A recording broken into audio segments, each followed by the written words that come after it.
се надевам дека ни помогна славењето да се фокусираме кон Бог, да влеземе во Неговото присуство и да се подготвиме за Словото. И сакам да почнеме малку со црковна историја, поточно дел од историјата на островот. Островјаните или британците, викаме дека се посебни во секој поглед. Посебна им е реформацијата.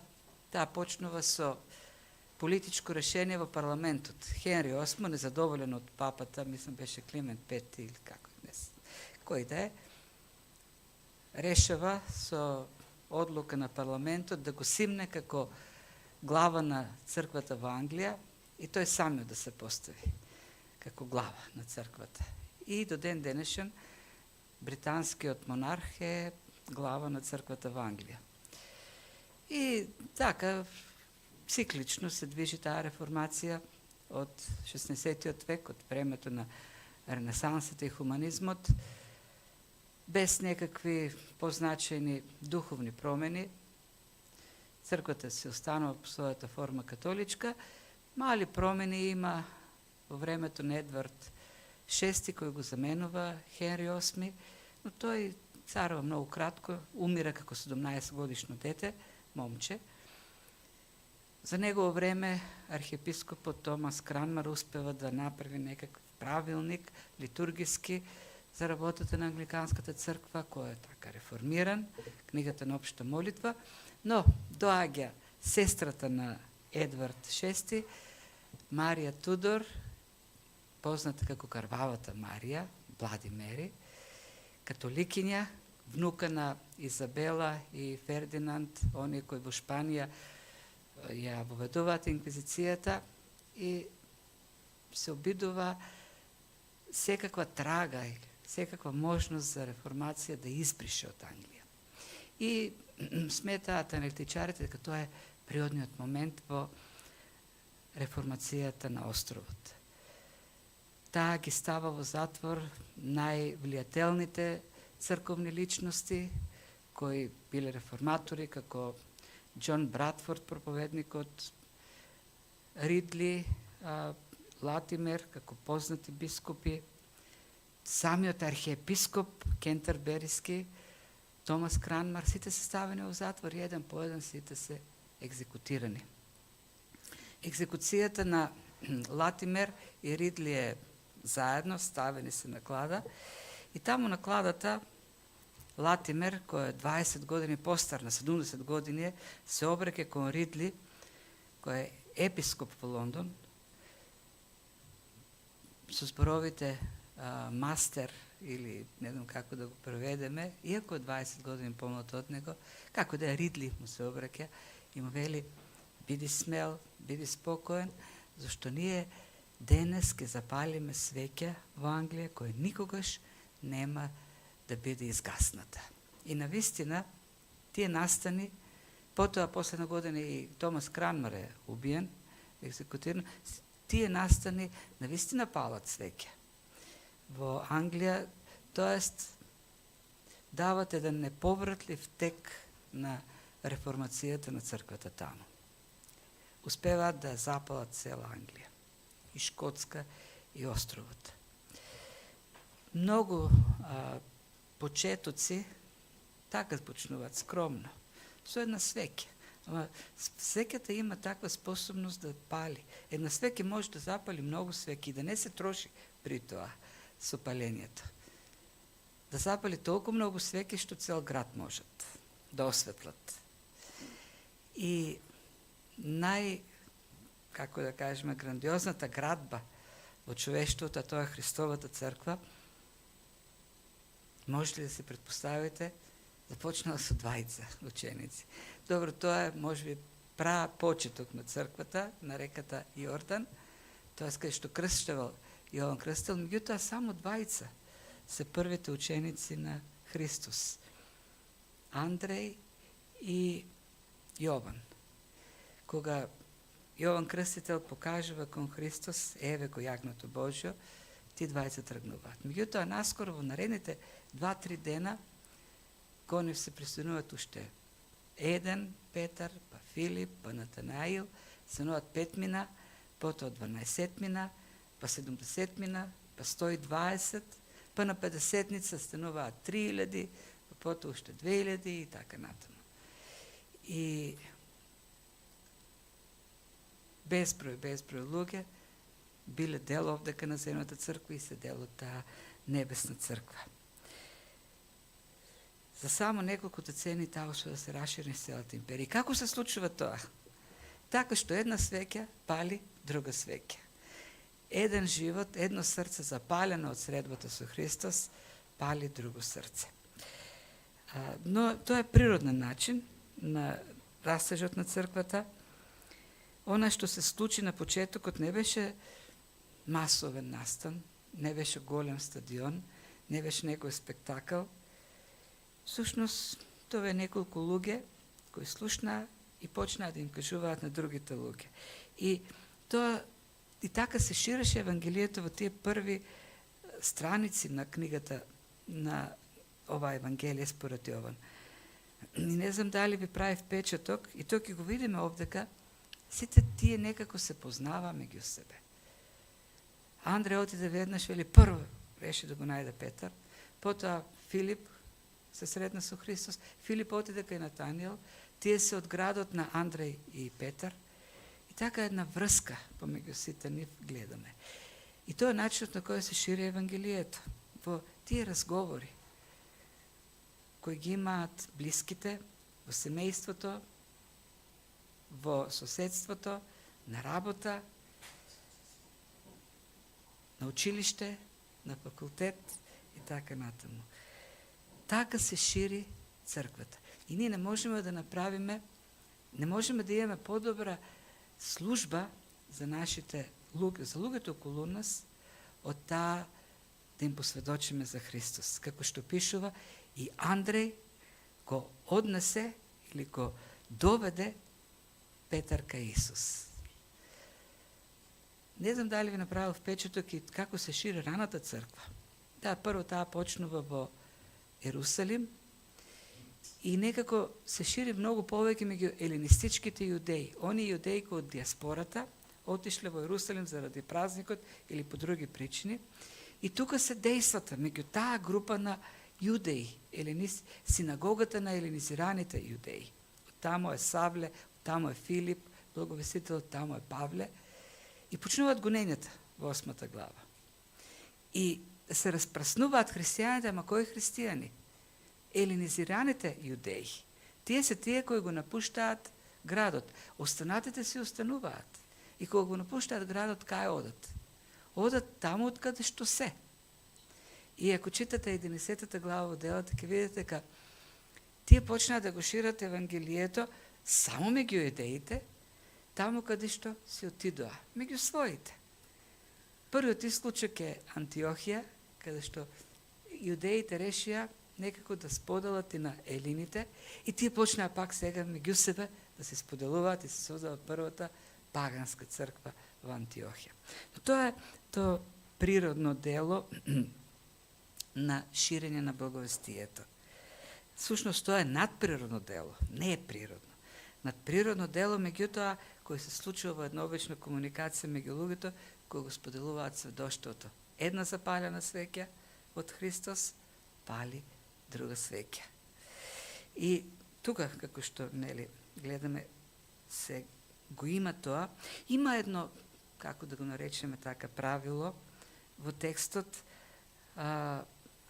сведоштво, средба или промена, кој води пак до сведоштво. Тоа е моделот кој го следиме во овие неколку стиха, па и понатаму во изучувањето на Евангелието. Еден сведочи за Христос, во првиот случај Јован е тој кој што покажува, Јован Крстител, еве го јагнето Божие кој ги зема гревовите на светот, и 20 ученици тргнаа. Андреј и предпоставуваме другиот е Јован.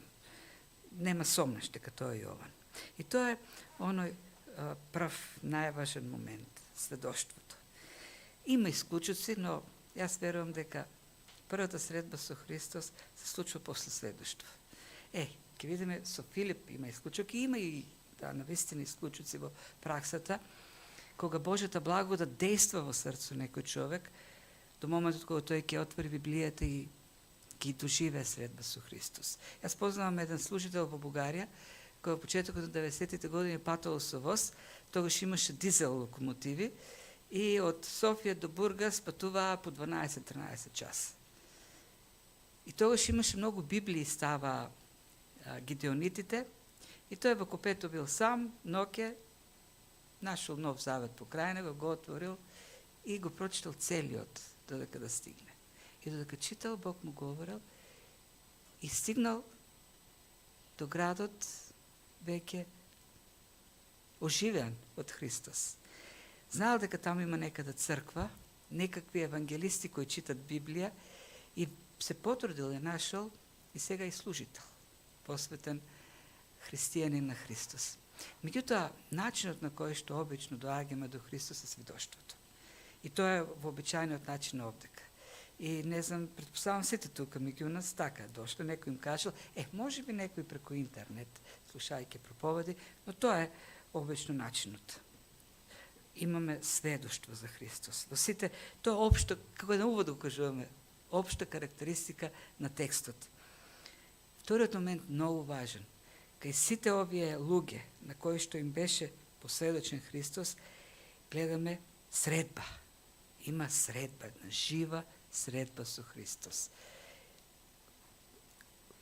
Оној што веќе го сретнал Христос, одеше кај некој друг и му кажуваше, го сретнавме, го видовме, го најдовме. И тој е доведуван до Христос. И искусува на таква средба, жива средба. Средба во која што човек осознава дека е грешен, дека е во безнадежна состојба, дека не може да се ослободи од таа мизерија и бара од Христос да биде спасен. Таа жртва која Христос е направил. И таа жива средба со Христос која оживува, која променува, дава плод. Живот со плод. И плодот во сите овие ситуации што ги гледаме овдека е сведоштвото. Оној кој искусил животворна средба со Христос, се чувствува како задолжен да посведочи за Христос. Во сите овие ситуации го гледаме тоа. Сведочат на други за спасението. И овие три моменти, сведоштво, средба со Христос и плод во кој има сведоштво, присуствуваат, но веројатно најважно и клучното овдека е средбата со Христос. Живата средба со Христос. Бидејќи таа средба онаа која што го оживува, кој го променува човекот и го поттикнува. И тој да биде сведок, да сведочи за Христос, да бидеме неговите сведоци.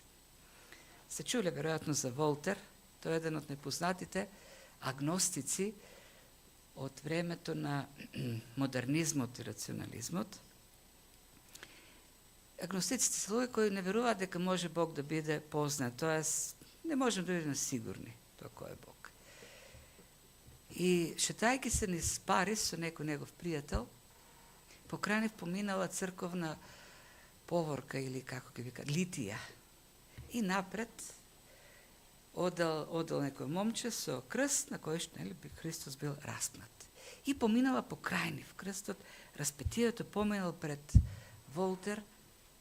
И тој во тој момент ја симнал шапката и се поклонил. И пријателот го погледнал така зачудено и му рекол, што, го пронајде Бог? И Волтер рекол, не, ние се поздравуваме, ама не си говориме, не си разговараме. Да, Волтер го почитувал Исус, учителот, кој е етички, ама не си разговараат, само така се поздравуваат. За жал, Христос, како некој со кој само се поздравуваат, е пракса веќе, станува како пракса за современото христијанство. И црквите Много от църквите не служат за да моделираат, да градат, да мотивираат една жива средба, живо заедниštvo, живот на верникот со Христос. Туку други се мотивите, други се причините. Буџети, проекти, извештаи, успеси. Има много големи цркви во Македонија, а па да не збориме за Западна Европа. И тие много големи цркви се посетени од много малку луѓе. И тие много малку луѓе што решаваат да влезат, много малку по од нив одат таму заради тоа живо заедништво со Христос. Клучната и тука е истакнато е таа средба со Христос, која прави промената. Живата средба. Дојди и види. Тргни по мене. Ке видиш нешто неверојатно. Дојди да видиш што прави Бог. Тоа е повикот, тоа е главната порака во овие стихови. Дојди да имаш едно живо заедништво со Бог. Ајде да видиме сето тоа како во текстот го опишува Јован. На другиот ден, значи, претходниот ден дојде Исус и Јован рече, еве го, оној кој што доаѓа по мене, е пред мене, нели, заклучува, тој е Синот Божи, кажува, Отецот лично ми даде сведоштво дека тој е Месијата. Ја дава целата теологија, христологијата е вклучена во таа служба на Јован Крстител на реката. Кажува се што е потребно за Исус Христос, и неговата божественост, и неговата човечност, но и неговата мисија. Дојде за да ги земе гревовите на светот. Следниот ден пак повторно доаѓа Христос и пак ги повторува зборовите Јован. Еве го јагнето Божјо. И кога ги чуа тие зборови, 20 од учениците, едниот знаеме, сигурно беше Андреј, тргнаа по него. И знаете, оно што е интерес, што е, јас го споменав минатиот пат и ќе го повторам, во службата на Јован Крстител, главното, клучното. Тој само покажуваше кон Христос. Еве го, тој е важниот, тој е Спасител, тој е Синот Божи. Себе си се држеше во сенката. Јас не сум важниот. И нема никаков притисок. Дојде вториот ден Исус и Јован Крстител не каже на таму учениците сега вака. Еве го јагнето. Нека крене рака кој сака да го прими, за Спасител, да тргне по него. Не зема харфата така да почне да свири, па емоционално малку да ги подготви. И ако не кренат рака, ќе бројам до 10, да видам кренати раце. И почна да броја од 10, 9, 8 и нема. И потоа ќе рече пак, сум го гледал тоа на многу места, ќе бројам од 60. И пак почна во обедување, не гледа, уште една рака таму, алелуја, ајде да видам уште. Не, Јован Крстител остави на Словото, на Светиот Дух да го прави тоа. Рече, еве го јагнето Боже. И 20 од учениците тргнаа. Исус подоцна им рече на учениците, вие не ме избравте мене, туку јас ви избрав вас. И фала му на Бог што нашето сведоштво е успешно не заради нашите способности, туку затоа што Бог е во тоа.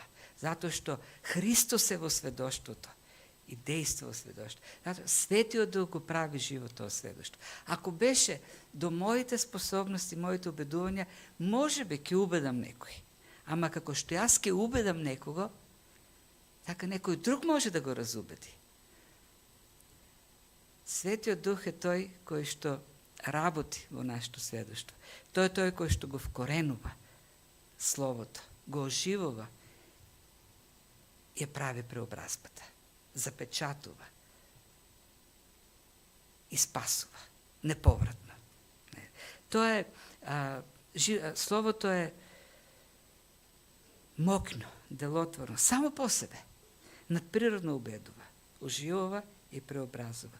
Затоа, нашата, така да кажеме, нашиот притисок, да го наречем, психолошки или не знам каков, или истакнувањето на нашите убедувачки способности, привлекувањето кон нас само штети на Евангелието. Не дава полза. Зошто? Зошто го свртуваме вниманието кон нас, а не го вртиме вниманието кон Христос. И секогаш кога се обидуваме да го привлечеме вниманието кон себе, тоа веќе не е сведоштво за Христос. Туку тоа е повеќе сведоштво за нас.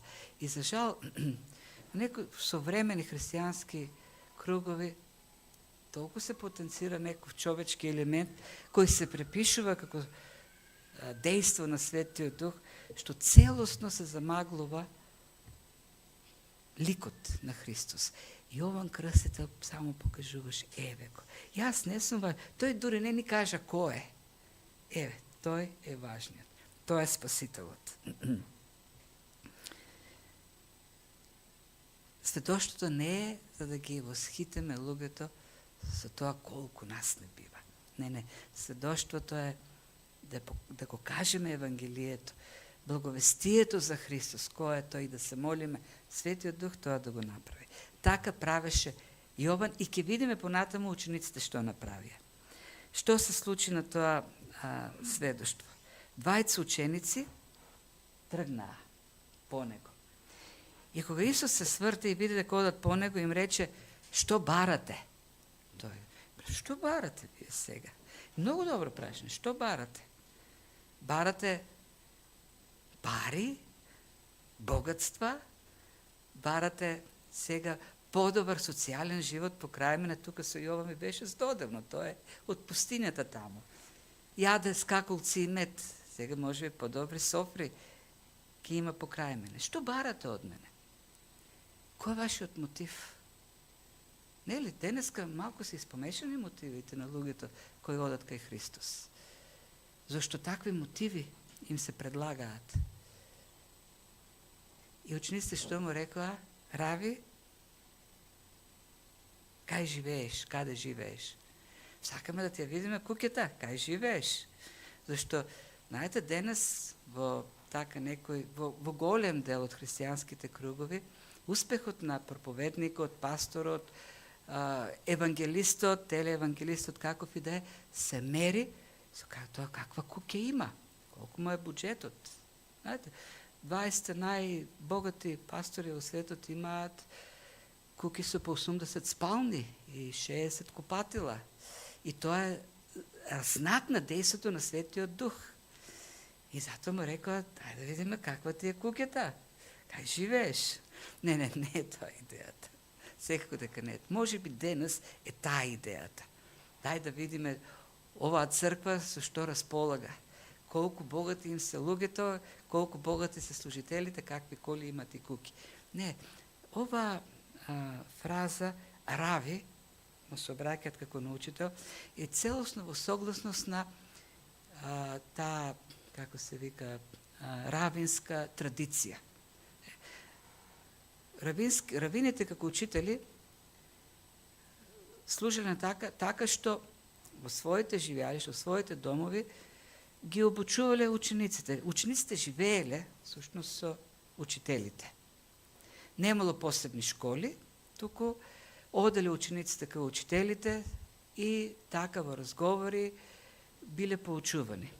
И оваа фраза "каде живееш" всушност е една изјава: ние сме твои ученици. Кога ги прашува што барате, ти му велат: ние сме твои ученици. Ние тргнуваме по тебе, сакаме да те следиме. Тоа значи таа фраза "каде живееш". Сакаме да знаеме каде си, кај живееш, за да ние станеме дел од твоето служење. И одговорот на Исус е пак во согласност со таа не само равинска, туку талмудска, може да ја кажеме, традиција, и старозаветна, с употреба на зборовите дојди и види.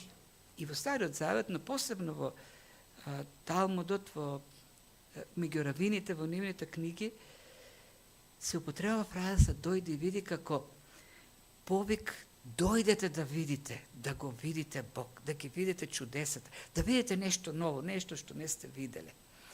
Дојдете и видите, дојдете и замете си вино без пари, леб без пари, нели она што повикот што го има во Стариот Завет. Дојди и види. На нешто како повик да се види нешто уникатно. И со тој повик ги повикува. Дојдете и станете дел од моето служење и ќе видиме понатаму така што им нуди нешто што досега не го виделе. Никој друг тоа не може да го открие, зашто самиот тој дојде да го открие Отецот. И што се случи, тие тргнаа, пишува, тргнаа да видат каде живее и сушност останаа за секогаш со него. Веќе не го напуштија. И Јован, интересно е за Јован тоа што тој има повеќе стил, символички стил. Тој користи символика во своето пишување. Не е многу буквалист. Тој е теолог и користи символики, алегории, нели лозата, прачките, учениците. Книгата Откровение целата е во апокалиптички јазик. Не е како Лука. Лука, например, тоа е буквалист, пишува колку саатот, која година, кој управник, во кој град, кое село. Јован не е таков. Меѓутоа овдека Јован кажува во колку часот се случило тоа. Беше 10-тиот час. Не типично за него. И очигледно е која е причината. Тоа е неговата средба со Исус. А таа не се заборава. Не се заборава. Тоа е неговиот, нели како велим, ние второден ден. 10-тиот час. Сега не знаеме точно што значи 10-тиот час, дали тоа е според римското или според јудејското мерење. Ако е според римското мерење, значи 10 часот наутро, како што ние денес броиме. Ако е според јудејското, тоа значи дека е значи у 6 сабајле ако почнува, 12 6-тиот час и уште до 10 4 часот попладне, значило. Независно од тоа, тие остануваат цел ден. Ако било според јудејското време, што е поверојатно, не, веројатно Јован да го користи тој јудејско, фраза целиот ден означува дека до другиот ден наутро, цела вечер имале разговор, средба со Христос. И можеме да претпоставиме зашто збореле. Не за политиката од тоа време, за римјаните, или за новото напаѓачко трио во Реал, БМВ, туку говореле за Царството Божјо. Говореле за Бог. И кој е резултатот на тој разговор? Андреј, еден од двајцата, Андреј, братот на Симон Петар, прво што направи е да го побара својот брат Петар или Симон. Го најде и му рече, го најдовме Месијата, што значи Христос. И го одведе кај Исус. Во Евангелијата многу малку си мислиме за Андреј. Дали сте слушали некој проповед за Андреј? Може би, ама ретко. А за Петар сме слушали многу проповед. Петар е големиот. Тој е примус интер парис. Така, нели, католичката црква го нарекува прв меѓу еднаквите. Андреј е некаде на маргините. Многу него не среќаваме го среќаваме во друштво со некој, но што правил, многу не знаеме. Меѓутоа, Андреј е голем човек, голем апостол Христов. Андреј е тој што ние го знаеме Петар како импулсивниот. Петар е тој што вади нож, тој е тепачот. Кога го нападнаа Христос, тој напад на моце чува на еден човек. Тој е силниот, тој е храбриот, смелиот, импулсивниот. Но Андреј што направи? Го најде Христос, го сретна Христос и веднаш отиде кај својот брат. Се кажа, Сигурно, може би, не знам. На мојот Петар, ова му треба. Исус, Месијата. Го најдовме Месијата. И го одведе, веднаш го убеди. И не случайно својот брат си го однесе.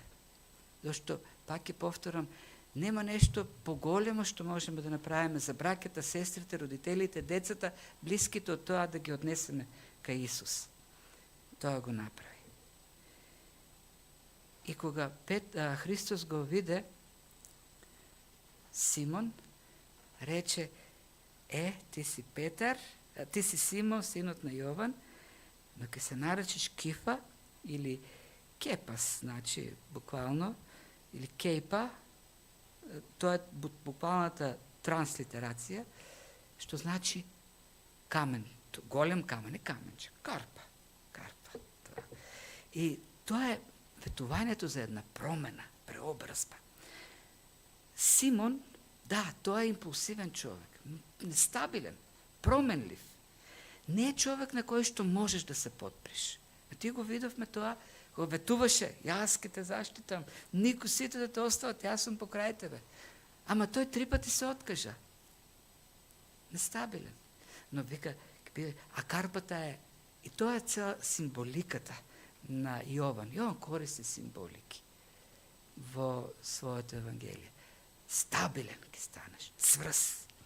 Толку стабилен што ќе проповедаш. И ние гледаме, нели, во делата, илјадници поверуваа од неговата проповед. И на крајот си го даде животот. Карпа стана. Тоа е целта на средбата со Христос. Тоа е Христовата цел за нас. Во животот со Него, во тоа живо заедништво, ние да бидеме карпи за Христос. Не, како што пак Павле на многу места знае да употреби метафора, гранки што се веат на ветрот. Кај ќе дувне ветрот, натаму одат. Ке дојде едно учење, ке се залетат на една страна. Ке дојде од некаде друго учење на другата страна. Нестабилни во своите учења, нестабилни во својот живот. Цврсти, стабилни карпи, поставени на темелот, на основата Христос. И давајќи го тоа ветување на Петар, и го оствари. Навистина Петар стана таков. А за тоа треба, за да бидеме такви карпи, ни треба тоа лично заедништво со Христос. На другиот ден, Исус намисли да отиде во Галилеја и го најде Филип, а Филип пак беше од Вицид, од градот на Андреј и Петар. Не биле метрополи тие градови во тоа време, се познавале, сигурно се познавале. И Филип, и Андреј, и Петар, како и да е. Но оно што гледаме кај Филип е и следниот лик, Натанаил, е една нивна лична специфика. Очигледно и двајцата се луѓе на Словото. Зашто и двајцата, ќе видиме, користат термини старозаветни. Довдека ние гледавме општи термини, како оно што го очекуваме, нели, Месијата, сите знаеле за Месијата. Меѓутоа, понатаму ние ќе видиме теологија, старозаветна, или директно извлечена од Светото писмо. Филип исто така е не толку представена во Евангелието фигура, но го среќаваме. И овдека во Јован, во 6 глава, тој што со дигитрончето ќе пресмета колку пари имат, колку се луѓето, за колку е доволно, а пак во 12 глава преку него елини ќе сака да дојдат кај Христос, а во 14 глава тука гледаме суштината на Филип, ќе му каже на Христос: доволно ни е, едно нешто сакаме, да ни го покажеш Отецот. И тогаш Христос ќе им рече: па цело време сум во опсо. Нели разбравте? Ако ме гледате мене, го гледате Отецот. Он сакаше да го добие Филипе, да ни го покажеш Јахве, да го видиме Јахве од Стариот Завет. Да. И на начинот на кој што го представува Христос на Натанаил, ево тој дух, вели, го најдовме Исус, синот Јосифов од Назарет, за кого пишуваше Мојсей во законот и пророците. Она што сме читале, она што сме го изучувале во Стариот Завет, еве го, дојде. За прв пат во книгата се спомнува закон, пророк, се спомнува така експлицитно се спомнава Светото писмо. Да, начин на кој што е средбата овде кој пишна не е како другите, нема некој кој сведочил на Филип, но како што кажав, има случаеви на работа на Божјата благодат во срцето на човек, кој е така продолжително, дојде момент кога тој ќе доживее некаква средба со Христос. Очигледно Филип како човек на Словото бил подготвен преку Духот за ова средба и кога му рече Христос тргни по мене, или да, тргни по мене, Филип тргна. Еднаш го препозна Исус како Месијата и тргна по него. И се овдека представувањето што го дава Филип пред Натанаил, нели, од каде е, кој е Исус, дека тој е син на Јосиф, од Назарет и така натаму, не мора да значи дека го познава. Бидејќи тој е типичен начин на представување на личност. Така ги представуваат личностите. Чии син е, од каде е некој. Филип во средбата со Христос која има, не знаеме колку траела, кога тргнал по Христос, ги разбрал, ги дознал тие работи, кој е тој. И кога оди да го представи пред Натанаил, го представа на таков начин. Тој е тој таму живее, од тој роте, тоа е оној за кого зборува или пишува во Стариот Завет.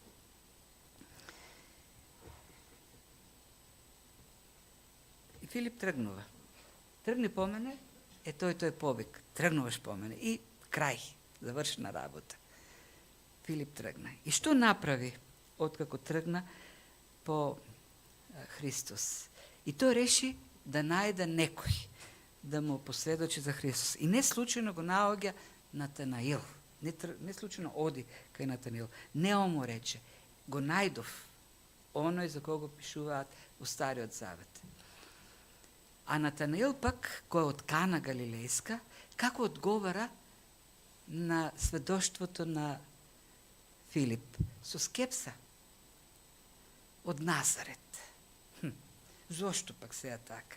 Може ли нешто добро да излезе од Назарет? Па не пишува нешто дури во Стариот Завет за Назарет. Нели требаше од Витлеем јудејски, таму да биде. Па и велат сега така тие што повеќе познаваат историја, дека Назарет бил не баш град за пример. Имало некој воен гарнизон во близина, имало неморал и така натаму. Добро, независно од тоа, може би имало ривалство меѓу Кана и Назарет како градови, како Охрид и Скопје, од тој стил. Но скептичен е на сведоштвото на Филип. Како знаеш дека тој е оној за кого пише во Стариот Завет? Одговорот на Филип е пак во тој дух равински. Дојди и види. Дојди и ќе видиш нешто. И ова одговор Филип го дава на скепса на друг. На скептик кој не верува, не е сигурен. Ова апологетски одговор, меѓу другото.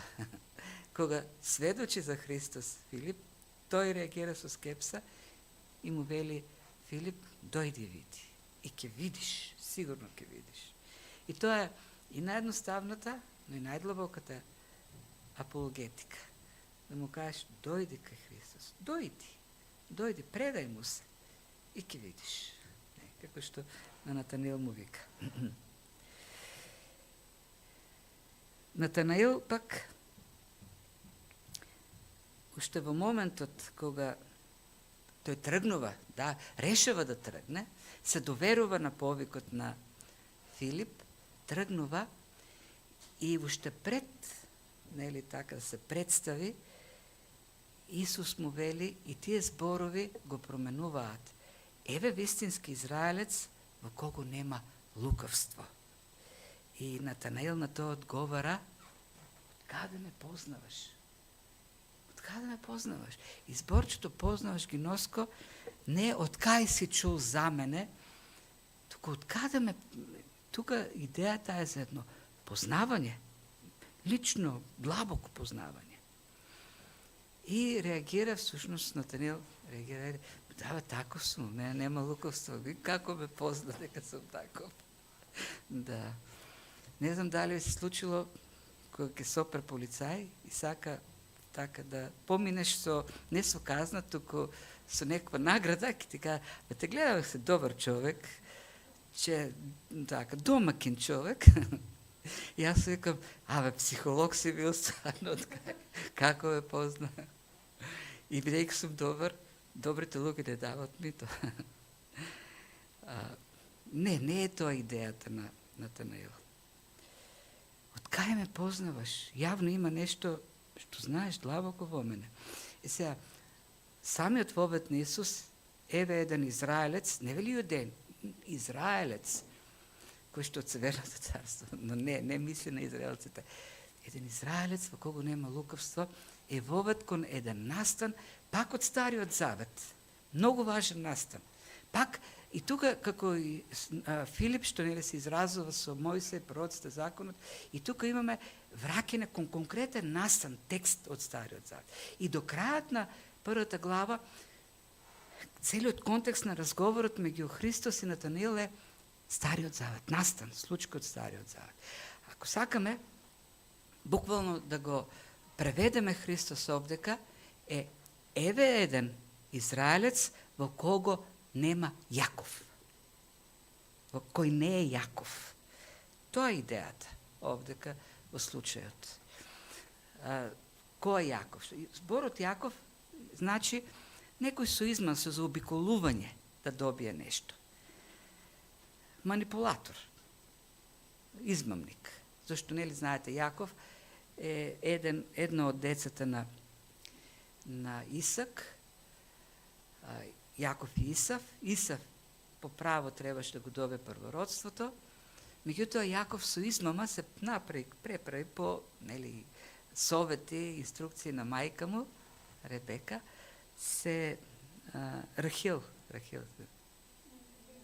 Ребека, Лија Рахил беа на Јаков. Ребека со измама се направи како Исав, таткото стар, веќе Исак, му го даде благословот, ама кога чу Исав што се случило, почна да го гони, да го убие. Бегаше Јаков и се сокри, доби едно видение, како на една скала се симнуваат и се качуваат ангели, после тоа Бог се појави, му даде ветување, и тој настан го промени Јаков. И потоа беше наречен Израел. Му беше сменето. Ишраел, значи човек оној кој го виде Бог. Тоа е значењето на зборот. Од измамник стана оној кој го виде Бог.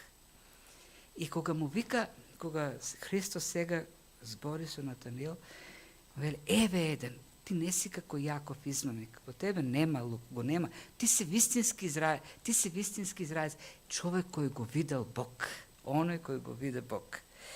И за изненадување реагира Натанаил, вели, од кај ме познаваш? Од кај знаеш? Од кај се таа аналогија правиш во случајот? Кај ме познаваш така? И тогаш Исус му вели, уште пред да те повика Филип, уште пред да знаеш за мене дека Филип нели ќе дојде, кога беше под смоквата, јас те видов. И на тие зборови веќе Натанаил вели, ти си и пак онаа во Стариот Завет, Син Божи, царот на Израел. Така, неговата сега веќе исповед е најширока од сите останати претходни, што ги дават учениците. И како се најднаш се убеди, бидејќи го виделе под смоквата таму. Смоквата е важно место, многу важно место. Во пак старозаветната, талмудска, равенска традиција, равините препорачуваат, кога човек сака да чита од Светото писмо, да се моли, да се избере смоква. И под смоквата најдобро се размислува. Сега, вероятно заради сенката, не знам ореви дали има во Израел, ама густите лисија, големите лисија, тие се дрва што дават добра сенка. И ние имаме една смоква, многу незгодно место е, ама Краси посади уште една. И чекаме да порасне, па се надеваме со повеќе свети дух да станат проповедите во црква, како и да. Сеќавате када седел Августин пред да ги чуе, кога ги чул тие гласови, отвори, читај, земи и читај. Тој бил под смоква. И тогаш доаѓа тој глас, и тогаш доаѓа неговото покаяние. Како и да е. Тоа место каде што се чита, се размислува. И кога му кажува, прво воведоте за Јаков, за Израел, со тоа е поздравот кон Натанаил од Христос. И сега му вели, јас те видов тогаш кога ти седеше таму. И јас знам што читаше, јас знам што размислуваше. Те познам во твојата суштина. Значи, тоа се работи кој само Бог може да ги знае. И затоа така реагира Натанаил. Ти си, навистина ти си Синот Божи. Само Бог може да ги знае тие работи. Така, целото ова исповед што ја прави овдека Натанаил е суштината на книгата на Јован. Целта на книгата на Јован. Зашто последниот стих, нели, на предпоследната глава е: сето ова е напишено за да поверувате дека Исус е Синот Божи, Месијата, и верувајки во него да имате вечен живот. И тоа овде како исповед го дава Натанаил. Ти си Синот Божи, ти си Месијата, ти си Спасителот. Поверува во тоа и доби вечен живот. Продолжението го покажува тоа, дека Натанаил со таа декларација на верата има има врата отворена за небото. И продолжува. Дали веруваш бидејќи ти реков дека те видов под смоквата? И сега, вистина, ти велам, ќе видиш повеќе од ова. И тоа е идејата на дојди и види. Да видиш што ќе видиш ти. Многу повеќе од тоа. Ќе видиш, вистина, ви велам, и сега се свртува и кон повеќе ученици. Од сега ќе го гледате небото отворено и ангелите Божи како се искачуваат и слегуваат не над, туку на или по Синот човечки. И тука веќе станува се јасно, целиот контекст на разговорот. Јаков, нели, тоа е текстот на кој под смоквата размислувал Натанаил. Читал за Јаков, кој кога заспа, виде скала по која што се качуваат и се симнуваат ангели и се разбуди Јаков. И кога се разбуди, го виде на скалата. Бог му даде ветувања, збореше, го виде Бог. И тоа беше причината зошто и со друго искуство, зошто е наречен Израел, оној што го виде Бог. И кога заврши сето тоа место го нарече Јаков Дом Божи, врата небесна. Ова е Дом Божи, врата небесна. Вратата кон небото. И сега му вели Христос на Натанаил: ти не си Јаков, ти си вистински израелец. Ти си вистински оној кој го виде Бог. И ќе видиш многу повеќе од тоа. И ја дава истата слика што ја гледа Јаков, со тоа што сега нема скала, туку Христос е скалата. Тоа оној кој се качуваат и се себнуваат ангелите.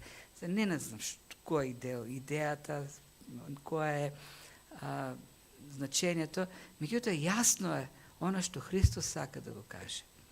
Видиш, многу повеќе. има во сонот на Јаков место наречено Дом Божи, врата кон небото. Малку понатамо во Евангелието Христос ке каже, јас сум вратата, јас сум патот, јас сум скалата, јас сум вистината, јас сум животот. Ке видиш ти, ке видите вие, како јас умирам, како јас воскреснувам, како јас се вознесувам, зашто јас сум вратата. Јас сум достапот до небото. Јас сум домот, преку мене имате Дом Божи. Јас одам за да ви направам живеалишта. Во домот на мојот Отец има многу живеалишта. Ке ве земам со себе. Ке видите сите тие работи. И моќта на небото ке искусите во вашите животи. Зашто јас сум вратата. Јас сум патот. Тоа им беше ветено на учениците. И така завршува првата глава. Она полна со теологија, пред првото чудо, полна со теологија, со многу работи, но вака завршува. Со сведоштвото на Натанаил, Синот Божи, Месијата, царот на јудеите. И завршува Христос и со многу повеќе. Вратата кон небото. Вратата кон Домот Божи. Оној кој повикува луѓе и оној кој ќе дојдат кај него, се менуваат. Променетите повикуваат други и така тој скромен, но надежен почеток на Христовата служба прераснува и ја претвара црквата во една сила која низ вековите се шири низ континентите, измива со светлината и со силата на Евангелието.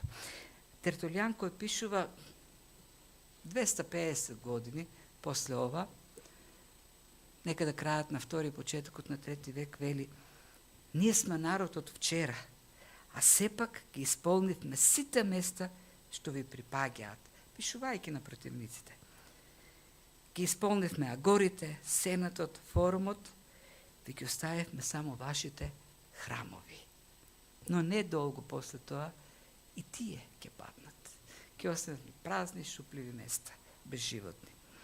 И тоа е делото на Евангелието. Сведоштво, средба, сведоштво. Сведоштво, средба, променет живот. И времето во кое што живееле и Андреј, и Филип, и Натанаил, и Јован Крстител, и Јован Евангелистот, не било многу поинако од денеска. И тогаш имало скептици, и тогаш имало материјалисти, и тогаш имало пагани, и денес има, и агностици има, како Волтер. Начинот за ширење на Божјото царство, на црквата, е со сведоштво. Да сведочиме. Еве го јагмото Божјо. Да ги каниме луѓето. Дојдете кај Исус. Дојдете и видете. Тргнете по него. А секој што тргнал со отворено, со искрено срце, со покаяние, Христос не го вратил. Дојдете и тој ќе ве прими, ќе ве промени, ќе ве оживи и ќе даде плод. Плодот е копнежот и ние да отидеме и да кажеме за Христос. Отидете кај него. Побарајте го. Отворете ги се. Паднете на колена. Исповедајте ја вашата грешност. Признаете ја вашата немок, неспособност. А тој кој што умре, вратата на небото, ќе не оживи и ќе даде вечен живот. Нека Господ ни дава сила, мудрост, копнеш да бидеме сведоците за него кој ќе извршува таа служба, горејки за спасение на овој свет.